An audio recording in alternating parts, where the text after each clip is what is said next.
Are you a daily metro commuter? Then you might want to look at your balance before your next step in.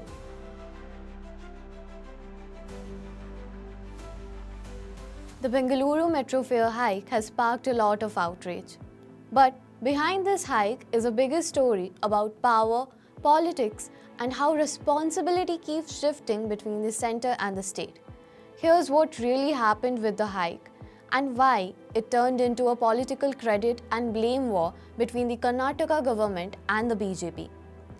In early February 2026, BMRCL, the Bangalore Metro Rail Corporation Limited, announced a 5% annual fare hike, meaning fares would go up by around 1 to 5 rupees. The minimum fare would increase from 10 to 11 rupees, while the maximum from 90 to 95. On paper, 5% doesn't sound huge. Then why the public outrage? I have to take Silk train to RV Road, interchange to Yellow Line, and come all the way to Kudlu Gate. So that total fare cost me 57 rupees. And if they're hiking up the prices, normally I chose to use metro because it's cheap, it saves time, and it's an easier way to travel. It makes life easier, makes work easier. But if they're gonna hike up the prices, it's gonna be my last option, and I'm gonna have to take the BMTC or something because it was originally a cheaper fare, and if they're gonna hike up the prices, it's gonna be my last option. Look for maybe a more affordable option. So I tend to keep a certain amount of money as my travel expenses, and if it increases, I won't be able to cover it up with that. The anger comes from what happened last year. In 2025, Bangalore metro fares were increased by as much as 71%. After that, Namma Metro became one of the most expensive metro systems in India. So for daily commuters like students, office workers and regular travelers, this new hike felt like a second blow, causing the immediate backlash. I allocate around 4,000 for my monthly travel expenses, and if the price increases, I think it would be surely more than what even an AC bus would cost me to travel. But here's where the politics begins. Legally speaking, metro fares are decided by the Fare Fixation Committee or FFC. This committee is set up under central law, headed by a retired High Court judge, and its recommendations are binding on BMRCL. Once the FFC submits its reports, BMRCL is supposed to implement it. Chief Minister Siddaramaiah publicly said that fare decisions are taken by a central government committee and that the state government cannot override them. And from a legal standpoint, that is correct. But this became the cause for the outrage. In the past, when there has been public anger over metro fares, the Karnataka government has sometimes used political or administrative pressure, not to change the law, but to intervene politically. That could mean asking BMRCL to reconsider, defer, or soften hikes. This time, the Chief Minister and the Deputy Chief Minister said no such political review or special committee was set up. Their claim is that the FFC process went through without any state-level political buffer. The BJP MP Tejasvi Surya led a protest at the Jayanagar metro station and was detained by the police. After his release, he tweeted, "Here, you can get arrested for demanding affordable public transport and better infrastructure. Mr. CM, if fighting for better Bangalore is a crime, I am willing to commit such a crime 1,000 times." As reported, the protest used empty trunks as a symbol. This was a political counter to Deputy CM D.K. Shivkumar, who had earlier mocked Surya by calling him an empty trunk.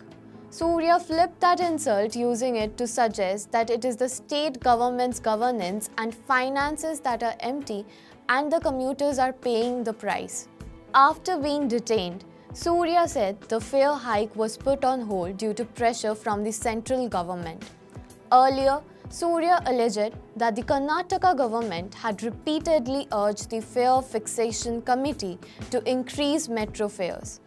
This is where the real contradiction comes in. The Karnataka government says fares are fixed by a central committee.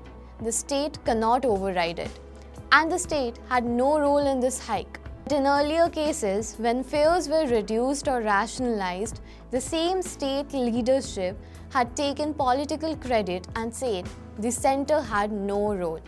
So BJP's argument is not really about the law, it's about political consistency here. Where did the CM get the authority to direct the reduction or revision of fares last time? If he didn't have authority, like he claims now, to fix or increase the price, where did he get the authority to revise or reduce the price? The answer to your question lies there, said Surya on Sunday. After protests, BMRCL announced that the fare hike was put on hold. But here's the problem. There is no clear public written order showing who officially directed the BMRCL to pause it. BJP leaders say Union Minister Manohar Lal Khattar intervened and that the centre pressured the BMRCL. On the other hand, Deputy CM D.K. Shivakumar says the decision to put the hike on hold was taken by the state government and that the centre had no role. At the same time, BMRCL said that there was no official communication or withholding the fare revision. So what we are left with is pure confusion and anticipation for what's about to come. No clear document, no single authority owns the decision. Simply two parties claiming credit while commuters are stuck watching a political blame game over something that directly affects their daily lives, leading to popular outrage pointing at the bigger political economic crisis. Karnataka has openly expressed disappointment over not receiving its expected central budget allocations for infrastructure and development. Political analysts and the media commentators have pointed out that when central funding is delayed or lower than expected, state-run or joint venture bodies like the BMRCL are forced to recover money directly from the users, meaning the commuters. While not officially stated, there is a strong perception that fare hikes are being used to compensate for funding gaps caused by the center-state budget tensions.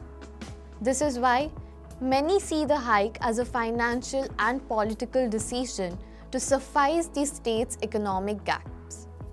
Thanks for watching. We are student journalists, so if you want us to cover something, comment below and stay connected. Until next time.